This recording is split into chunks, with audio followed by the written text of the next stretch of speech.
there was an article I wrote where I went pretty hard at Sagar and Jetty and Tucker Carlson and people like that for being, such bad China hawks.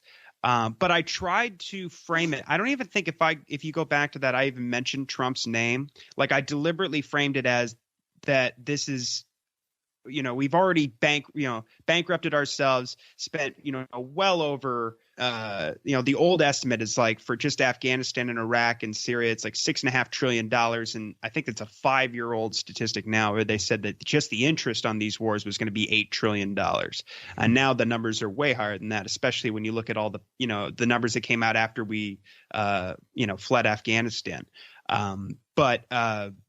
Or withdrew from Afghanistan. But like the fact is that this is a policy that was launched by the Democrats. So if I guess what I'm saying is like, I get a little tired sometimes when I hear that the right wing is now anti-interventionist, they're anti-war, because it's hard to really in practice see that. Like when people try to frame Trump as like anything approaching anti-war, it really pisses me off, because the first thing I think of is like Yemen and Palestine and this new Cold War with China and the policy with Iran and, occupying Syria and the Caesar Act sanctions, which is bipartisan. But, he could have left Syria. Like he could have left Afghanistan. He could have he didn't have to escalate the war with Iran and bomb Iraq, pick a fight with Kataib Hezbollah with Israel.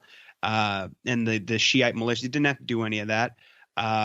He didn't have to bomb Russians in Syria and escalate the new Cold War to levels that previously unseen since the fall of the Soviet Union, and arm Nazis in Ukraine. But he did. And so this idea that the right has learned its lesson. But the fact is this, like, if you look at these guys who the way I look at it is like, if they're going to sell regular people this new Cold War with China, and my fear is that it's become kind of baked in at this point. I feel like Americans are getting really focused on domestic politics, which is fine, because absolutely, I agree with you guys that COVID changed everything. But at the same time, they kind of brought in this whole, in the same way that they used Trump to mainstream the whole anti-Russia new Cold War policy, which was, I don't know how aware the average Democrat was of that. Russia is the new enemy. You got to hate Russia. Like it was bubbling in like even in independent media, like Robbie Martin details this in A Very Heavy Agenda, how, before Trump for years, they were inserting all kinds of with like, neoconservatives like Jamie Kirchick and people like that, inserting all kinds of like anti-Russian propaganda into the media. But Russiagate and the election of Trump really did kind of mainstream that to the point where I don't really see that going away.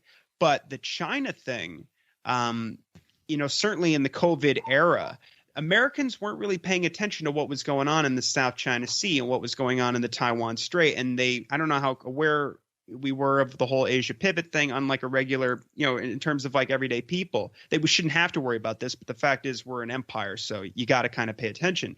And so especially when you're picking fights in nuclear powers, but basically the right wing just kind of took on this without really, they think they're owning the Dems when they, hate China, Beijing, Biden, and this kind of thing. But the fact is, this is Barack Obama and Hillary Clinton's policy. She's the one that said that the South China Sea is a national security interest of the United States.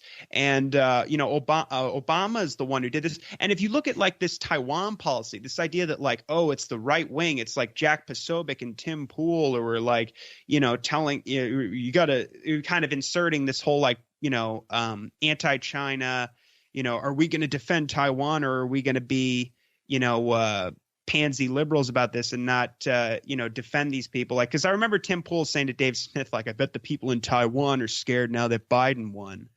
I'm like, what are you talking about? Like, you expect some other president? I think he said something like that to Scott, and he's like, you think Biden would defend Taiwan or something? Scott was like, well, pick your favorite president. Like, what do you think he would do? Like, it's not official U.S. policy like that. But the fact is that you have these right wingers who think they're against neocons, who are adopting Max Boot's policy on Taiwan. Like Max Boot is one of these guys who cheerleads the whole strategic clarity thing. Tom Cotton does that. But I think that in order to sell people, especially young people who are, more politically astute than their boomer parents or whatever, like you have to kind of sell the new Cold War with China without really talking too much about what the policy looks like. You just got to kind of scare the hell out of them about China, whether it's about, Uyghur genocide, which you've, of course, debunked those claims from Adrian Zenz and the New Lines Institute, et cetera. Or, this idea that like they're going to launch a war against Taiwan, which I mean, the more we press them, I think the more likely some kind of conflict is possible. But it doesn't really stand to reason if you look at China's economic situation and for a ton of other reasons, their trade relationship with Taiwan, their dependence on global supply chains, and there's a myriad reasons why that would be the last thing they'd want.